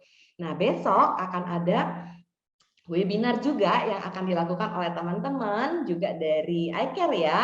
Nah, ini akan membuat kita lebih semangat lagi tentunya untuk mengikutkan anak-anak kita dalam komunitas iCare supaya lebih bertumbuh imannya, berkembang juga iman dan emosinya, sehingga lebih optimal juga untuk berkembang sebagai seorang pribadi yang makin lama makin terlengkapi. Nah, ini adalah rangkuman atau inti dari semua yang kita bicarakan hari ini, yaitu bahwa sebagai keluarga atau family, kita itu sekarang memang berada di tengah-tengah pandemi. Di tengah-tengah pandemi situasi memang tidak mengenakan, tapi inilah yang terjadi. Kita bisa memanfaatkan semua itu, kita tahu kelebihan kita apa, kita bisa beyond the limit. Nah, yang harus kita lakukan adalah kita masukkan nih dunia luar ke dalam rumah. Masukkan dunia luar ke dalam rumah. Jadi enggak lagi kita tanya kapan nih pandemi selesai, kapan COVID-nya selesai, kapan lagi nggak PPKM dan sebagainya, enggak. Tapi terserah mau ini terakhir sampai kapan, yang penting dunia luar tuh kita masukin ke dalam rumah ya. Dalam bentuk apa? Sekolah, ya, sekolah online, rekreasi, social circle, kita masukin ke dalam rumah. Ruang tamu sekarang jadi hidup ya kan. Dapur sekarang jadi tempat anak-anak untuk jadi chef. Ruang tamu kita jadikan work atau art space. Ruang keluarga kita bisa jadikan teater misalnya. Nah, semua kita jadikan itu dunia-dunia luar masuk ke dalam rumah kita jadi semakin lebih hidup. Dan kita juga lihat bahwa gereja yang tadinya berupa bangunan, kita ke gereja, ini adalah kita sendiri. Jadi Pastor Jimmy pun sudah mengatakan bahwa gereja itu adalah kita sendiri. Nah, jadi memang gereja itu ya keluarga kita. Kita sebagai tim, sebagai suami, sebagai istri, sebagai anak, ini adalah gereja. Makanya semua komunitas doa, pelayanan, iCare kita tetap adakan walaupun di dalam rumah, makanya harus tetap dikencengin ya. Nah, di dalam rumah ini sendiri pun yang harus kita lakukan adalah kita bisa melakukan support kepada anak-anak dan juga pasangan kita, empowerment, pemberdayaan, boundaries, dan expectation. Jadi ingat ada harapan apa kita sampaikan, diskusikan bersama. Constructive use of time, kita harus pergunakan waktu, tadi ada jadwal-jadwalnya. Komitmen to learn, selalu belajar untuk menjadi yang lebih baik dari versi diri kita, bukan dari orang lain ya, tapi diri kita. Be the best version of ourselves. Positive value, social kompetensi, dan juga positive identity. Karena anak-anak untuk membangun konsep diri, jati diri yang positif, dia perlu contoh dari orang tuanya. Dan itu akan dia lihat dalam keseharian kita di rumah. Nah, untuk para parents, kira-kira ada tugas nih dari saya, nggak apa-apa ya dikasih PR, nggak cuma anaknya doang yang punya PR ya. Nah, PR-nya adalah bisa silahkan dilakukan sekarang, atau kalau misalnya sekarang lagi nggak memungkinkan nggak apa-apa, dilakukan nanti nggak apa-apa, tapi yang penting harus dilakukan, udah komitmen ya.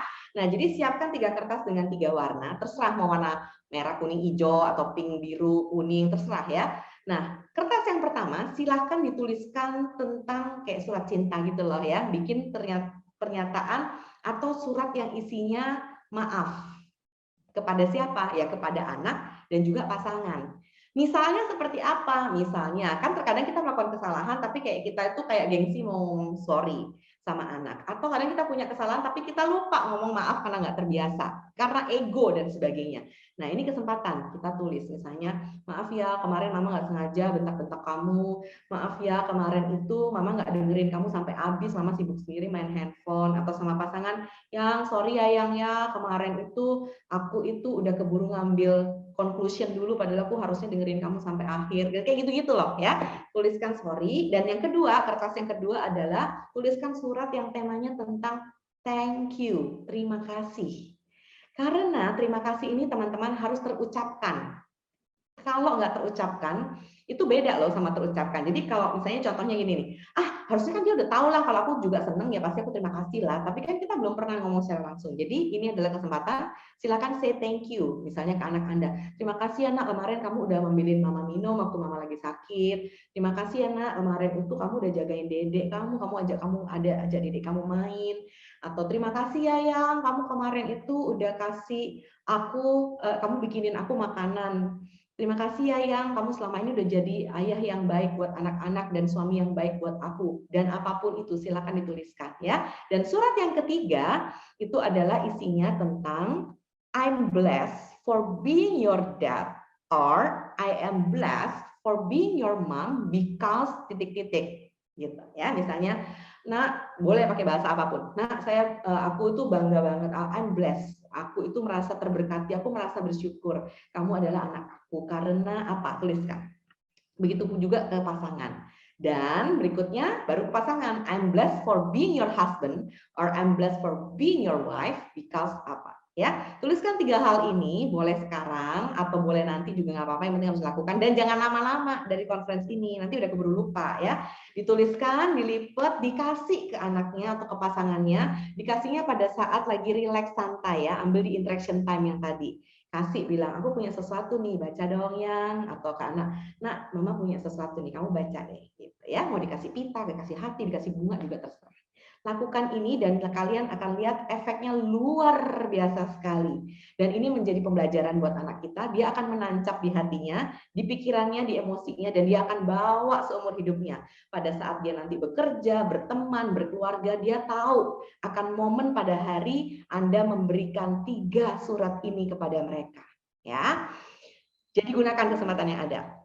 Nah, ini saya mau tutup pertemuan dan perbincangan kita hari ini dengan video singkat. Masih bisa nggak ya, Pastor? Halo. Ya? Sorry.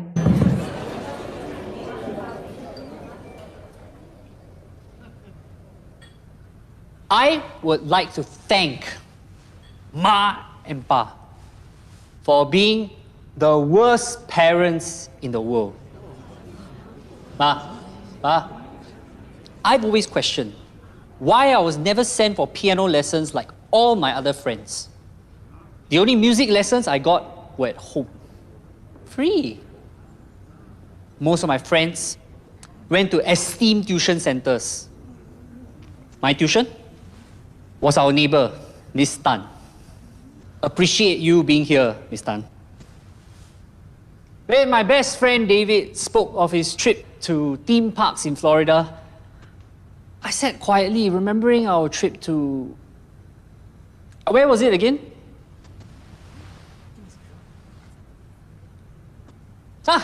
Yes, Bangkok. That fun fair beside the mall we kept going back to. No fancy birthdays at clubhouses, no magic shows, just Ma and Pa doing a few tricks. Look how happy I was. When I got my first paycheck, I was so excited to give you your first allowance. But you rejected it. Why can't you be like other parents?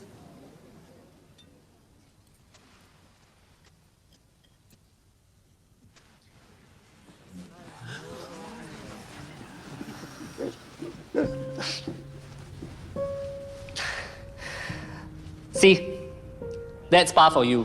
Remember when you were just a boy? Didn't have it all, but we made room for joy. it's kinda telling. We always made it through. The thing that made it easier was watching as you grew. I had an amazing childhood.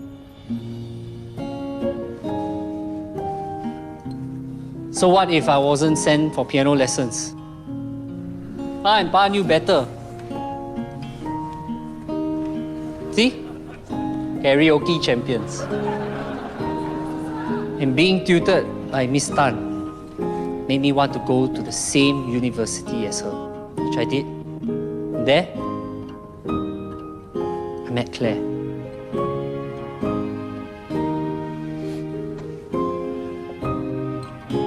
And Ma, Pa, even though we never really celebrated your birthdays, you gave me the best birthdays a child could ever ask for.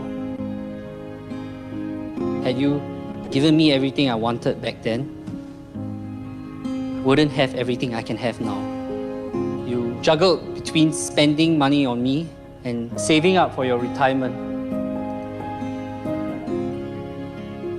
But you didn't do it for yourself. You did it for me. And now, Claire and I can focus on the steps we like to take in our new life together. Thank you, Ma and Pa, for showing us the way. And before I end, I would just like to say that Claire and I will do our best to become the worst parents in the world. All I need are memories. My son with fire in his heart. All I need are memories. My boy who aims for the stars. Now that I see myself living through someone else, all I need are memories.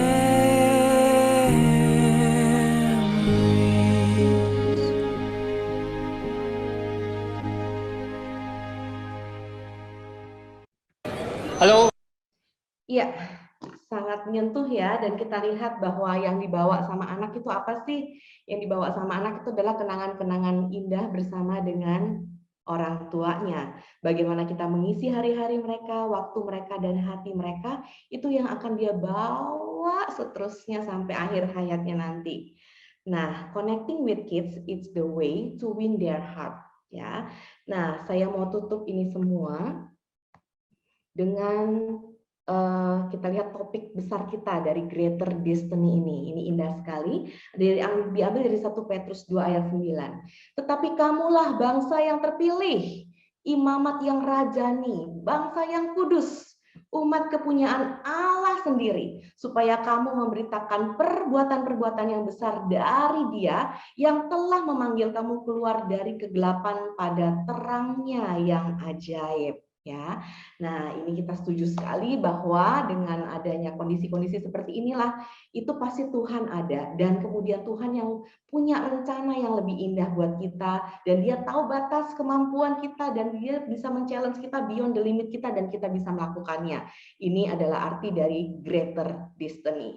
Oke, baik, saya tutup sekali lagi dengan satu quotes bahwa kalau kita memberikan materi kepada anak kita memberikan harta kepada anak kita, maka yang harus dilakukan adalah dia akan menjaga harta itu. Tapi kalau kita memberikan momen-momen indah, kita berikan hati kita berikan firman Tuhan kepada anak kita berikan komunitas positif buat anak kita, maka itu semualah yang akan menjaga dia sampai nanti. Terima kasih sudah mendengarkan webinar ini. Saya Jovita Maria Ferliana, psikolog anak, remaja, dan keluarga. Kira-kiranya semoga memberkati teman-teman semuanya, dan Tuhan Yesus memberkati kalian semua. Baik, saya berikan tempat dan waktu kepada Pastor Ansela. Terima kasih banyak Ibu Jovita, luar biasa. Boleh kasih tepuk tangan, emoticon di chat untuk Ibu Jovita, juga ucapan terima kasih. Kita akan secara cepat membahas beberapa pertanyaan yang masuk ke kita. Seperti yang tadi saya bilang, mungkin tidak bisa semuanya untuk dibahas, tapi saya akan bahas beberapa yang menurut saya mungkin bisa semua orang itu perlu ya. Oke, Bu Jovita, kita jawabnya singkat, padat, tepat supaya bisa banyak pertanyaan ya Bu. Ya, baik, Oke, baik. yang pertama, bagaimana kita menerapkan face to face? Oke, baik. Jadi face to face tadi memang butuh proses karena nggak bisa kita langsung sampai ke face to face. Jadi face to face itu akan bisa tercapai kalau memang kita sudah punya tadi hubungan yang memang secara emosional sama anak itu dekat gitu ya. Dekat itu artinya nggak selalu hari kita baik-baik loh sama anak. Boleh kok kita misalnya konflik atau kemudian kita merasa bahwa kita sedih atas perlakuan anak kita, itu boleh. Tapi yang penting kita katakan kepada mereka dan mereka tahu apa yang harus mereka lakukan. Nah, itu yang penting. Jadi makanya ada diskusi. Dan kalau kita sudah biasa melakukan itu, nah nanti next time anak kita akan tahu. Contohnya misalnya ya, pada saat santai, makanya perlu ada interaction time. Ada orang yang bilang gini, nggak perlu dikasih interaction time, maksudnya kayak khusus gitu. Nah, menurut saya sih perlu. Karena justru di interaction time itu kan saatnya lagi santai, lagi bebas. Anak-anak itu lagi nggak ada terikat sama sesuatu, misalnya nggak lagi ngerjain PR, nggak lagi main game, lagi bebas sama kita, lagi memang situasinya enak. Kita bilang bahwa gini, aduh mama itu kan sehari-hari itu kerjanya kita sebutin nih, kalau misalnya contohnya kita lagi WFO atau WFA gitu ya, kerjanya ini beresin rumah dan kemudian masak, dan mama suka cita banget mau melakukan semua itu gitu kan ya, kita berikan kepada anak kita kata-kata seperti itu. Terus kemudian kita bilang, tapi kita sebagai anggota keluarga itu punya loh setidaknya tugas dan kewajiban buat diri kita masing-masing. Jadi paling enggak nih misalnya kalau naruh sepatu ya di tempatnya, kalau misalnya barang udah nggak dipakai dibalikin lagi ke raknya. Ya nggak apa-apa sih kalau pas lagi mau main lagi paling dikasih tanda, ini aku nggak beresin ya soalnya lagi mau main lagi habis ini, nggak masalah gitu. Yang penting tahu bahwa memang ada batasan-batasan itu. Jadi sebetulnya untuk mencapai face to face itu rahasianya cuma satu, kita sering-sering aja omongin, bicara sama anak gitu, apa yang kita rasakan, apa yang kita kehendaki, dan dengarkan juga dari sisi mereka. Misalnya, oh gitu ya Ma, iya sih benar juga sih Ma, tapi boleh nggak Ma, aku tuh bisa sih bantuin Mama, tapi nanti kalau misalnya aku udah selesai main game sama teman-teman aku, soalnya teman-teman aku tuh kalau main itu di jam 5 sampai jam 6, jadi kalau aku ketinggalan di jam itu, aku nggak bisa main sama mereka lagi, nggak bisa ketemu mereka lagi, boleh nggak aku main bantuin Mama di jam 6. Nah seperti itu. Jadi sering-sering komunikasi maka akan capek ke face to face. Jadi dengan cara kita melihat aja, kita anak sudah tahu mau kita apa, kita ngelihat anak aja kita udah tahu kebutuhan dia apa, dan kita akan berasa kok kalau kita udah sampai di face to face, anak kita lagi misalnya contohnya ya, lagi murung, lagi sedih, kita tahu oh ini kayaknya dia lagi sakit hati nih, atau oh dia kayaknya lagi kecewa deh, itu kita udah tahu. Itu kalau kita udah sampai di level to face to face, tapi itu memang butuh proses. Terima kasih untuk pertanyaannya. Jadi singkatnya komunikasi dan perlu Betul. waktu ya, dan perlu Iya, proses. sip. Oke, masih ada satu pertanyaan lagi, kayaknya masih keburu ya. Ya. Ini pertanyaannya itu anaknya kembar 13 tahun, tapi mungkin ini juga berlaku buat kita semua orang tua yang mungkin anaknya ada 2 atau 3 ya. Kepribadian setiap anak itu berbeda. Jadi yang kakak lebih berani dalam bersosialisasi, sedangkan yang adik itu kurang berani. Jadi semuanya dia ngikut kakaknya gitu. Nah, gimana cara menumbuhkan kepercayaan diri atau keberanian dari anak yang kurang tadi gitu? Karena kan tidak mungkin dipisah. Iya, Silakan. iya, betul. Memang seorang anak kan dia akan look up ke ayah ibunya. Kalau dia cowok dia biasa akan lebih look up ke papanya, kalau anak cewek biasa lebih banyak dia look up ke ibunya. Tapi seorang adik pun dia akan look up ke kakaknya. Look up itu artinya adalah dia akan melihat kira-kira yang aku contoh itu kakak loh gitu. Nah, sehingga sebetulnya itu nggak salah sih, itu adalah hal yang baik kalau memang si kakaknya bisa ngebimbing adiknya untuk melakukan hal-hal baik, dan bisa juga memberikan reminding atau mengingatkan adiknya kalau adiknya lagi melakukan perbuatan yang nggak baik, misalnya berbohong atau kemudian melakukan kesalahan tapi nggak ngaku. Nah itu kan adiknya bisa nge-remind si adiknya ya. Nah tapi dalam hal pengambilan keputusan, nah ini juga memang perlu kita latih. Misalnya contohnya pada saat disuruh memilih, kemudian adiknya cenderung terserah kakak aja yang pilihin. Nah kita latih juga si kakak, karena kan kita tahu dia lagi look up ke kakaknya, jadi kita bisa ajarkan kepada si kakak di waktu yang berbeda, nggak di depan adiknya. Kita bilang, Kak, si adik itu kan terlalu adore ya sama kamu ya, dia terlalu apa-apa itu nurutinnya kamu terus, tapi kan dia juga harus bisa ngambil keputusan nih, apalagi kan kakaknya udah 13 tahun, jadi udah bisa lah kita ajak ngomong seperti ini. Nanti kalau misalnya kadang-kadang, ya sekali-sekali aja kalau misalnya pas lagi dia bilang terserah kakak, atau kakak yang pilihin, Nah, kamu kasih kesempatan sama adik kamu buat dia yang milih sekali-sekali. Terus pada saat dia milih, kamu kasih pujian bahwa dia sudah memilih hal yang tepat gitu. Misalnya contohnya, tanya, mau makan apa ya dek hari ini ya? Kita besok masak bareng apa ya? Gitu. Terus adiknya bilang, terserah kak. Nah, kakak bisa kasih pilihan. Dek, kalau kamu sukanya apa dek? Yang selama ini kita udah pernah masak dan kamu paling suka gitu apa? Nah, misalnya adiknya bilang, oh aku suka fuyung hai. Oh ya udah, itu pilihan yang bagus dek. Kita bikin fuyung hai aja ya gitu. Jadi adik tuh perlu di encourage supaya dia itu juga bisa memilih dan dia percaya bahwa pilihan dia itu memang sesuai gitu. Nah, jadi intinya adalah anggota keluarga memang harus sama-sama bergandengan tangan untuk misalnya tadi mentreatment seorang anak untuk memang kita ingin mencapai ke arah yang seperti itu. Misalnya kita mau melatih apapun nih, kepercayaan diri, itu juga seperti itu. Jadi kita bisa komunikasikan nih, kayaknya si adik lagi perlu dilatih nih kepercayaan dirinya. Jadi besok caranya gini ya, kalau misalnya dia lagi ngerjain sesuatu, kita bilang aja bahwa, keren loh usahanya, kamu rajin loh, kamu tekun loh, gitu. Jadi nggak usah berfokus pada nilai atau hasilnya, tapi ke prosesnya. Nah, itu yang membuat anak lebih percaya diri. Nah, jadi itu yang harus di-encourage juga ke kakaknya supaya dia bisa ngasih kesempatan kepada adiknya, dan adiknya akhirnya punya kepercayaan diri. Kalau dia udah pernah milih sekali, buat keputusan 2 kali, buat keputusan 3 kali, 4 kali, lama-lama dia akan pede sama dirinya. Begitu dia pede sama dirinya, maka lain kali dia yang akan ngasih keputusan. Dia yang akan kasih pilihan ke kakaknya. Dia akan juga sekali-kali bisa milihin juga buat kakaknya. Gitu. Terima kasih Pastor, dan terima kasih juga buat teman yang sudah bertanya. Oke. Oke, satu lagi ya. Setelah Boleh, itu boleh. yang lain kita akan coba jawab by WhatsApp ya. Untuk anak 4 tahun, tipe kolaborator itu cocok dipakai nggak ya?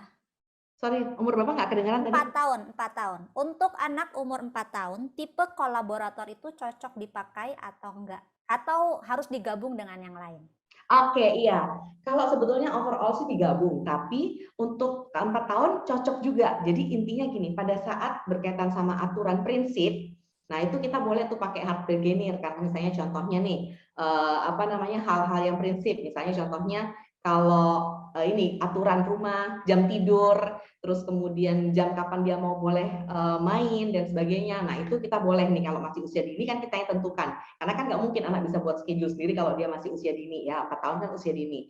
Nah tapi kalau kita mau kolaborator itu bisa pada saat-saat santai, saat-saat hobi. Jadi hal-hal yang berkaitan sama interaction time, hal-hal yang berkaitan sama dia punya minat, berkaitan sama dia punya waktu bermain, nah itu kita bisa melakukan kolaborasi di situ. Misalnya contohnya tadi, terserah dia mau main apa yang dia suka boleh. Terus kemudian kita juga bisa bilang misalnya contohnya, coba boleh kamu pilih jenis mainan, atau kemudian dia mau misalnya lihat bahwa kayaknya temennya kemarin di sekolah online lagi bilang bahwa mainan ini lagi bagus loh, terus kemudian dia tertarik dan emang dia belum pernah punya, ya kita bisa kasih dia kesempatan untuk memiliki mainan itu, tapi memang kita kasih tahu guidance-nya, dijaga ya mainannya, terus kemudian nanti kalau udah selesai main disimpan ya di tempatnya. Jadi boleh melakukan kolaborator, itu perlu. Jadi bukan artinya anak usia dini sama sekali nggak ada kolaborator, harus ada, karena itu adalah ruang di mana dia bisa explore tentang keinginannya, tentang di pengembangan dirinya. Tapi kata-kata kuncinya ambil itu pada saat, kan tadi ada IFGF dalam keseharian kita ya. Nah, ambil itu di interaction time, dan ambil itu di waktu untuk rekreasi dan untuk glory itu juga bisa. Misalnya contohnya, ya adik sekarang hari ini adik yang berdoa, hari ini adik yang pilih ayat Alkitab, nah itu ya. Oke, terima kasih. Terima kasih banyak Ibu Jovita, mohon maaf untuk pertanyaan-pertanyaan lainnya, nanti kami akan jawab by WhatsApp. Terima kasih untuk nomor-nomor yang sudah dimasukkan, kita akan menjawab pertanyaan-pertanyaan yang sudah diajukan ya. Sekali lagi boleh berikan reaction buat Ibu Jovita, dan hari ini yang diberkati, katakan saya diberkati. Terima kasih banyak. Saya akan menutup hari ini, kita punya workshop dengan satu kalimat yang saya buat gitu ya. Adalah suatu kehormatan untuk menjadi orang tua di masa karantina ini. Jadi jangan anggap sebagai beban, teman-teman, Bapak, Ibu. Memang mungkin kita bukan pribadi yang sempurna, tapi kita bisa menjadi sebuah tim yang sempurna di rumah kita. Amin. Mari kita berdoa. Tuhan Yesus, bersyukur buat siang hari ini, buat workshop yang kami ikuti dari Ibu Jovita mengenai parenting. Tuhan, kami perlu pertolongan-Mu untuk menjadi orang tua yang menyenangkan hatimu di masa-masa seperti sekarang. Tuhan, kami menyerahkan keluarga kami semuanya ke dalam tangan-Mu, anak-anak kami, siapapun Tuhan kami serahkan ke dalam tangan-Mu, karena kami tahu Tuhan di atas segalanya kami membutuhkan Engkau untuk menolong kami. Tolong kami untuk bisa mempraktekkan apa yang sudah kami pelajari siang hari ini, dan biarlah Tuhan keluarga kami akan bisa tetap bertahan di tengah situasi seperti sekarang ini. Berkati Ibu Jovita dengan luar biasa dalam segala pekerjaan pelayanannya Tuhan. Berkati juga Bapak Adam dan Ibu Susi yang sudah menyampaikan kesaksian. Terima kasih untuk workshop ini Tuhan. Kami terima dengan penuh berkat dan ucapan syukur daripada Tuhan. Di dalam nama Tuhan Yesus kami berdoa. Amin. Amin. Amin.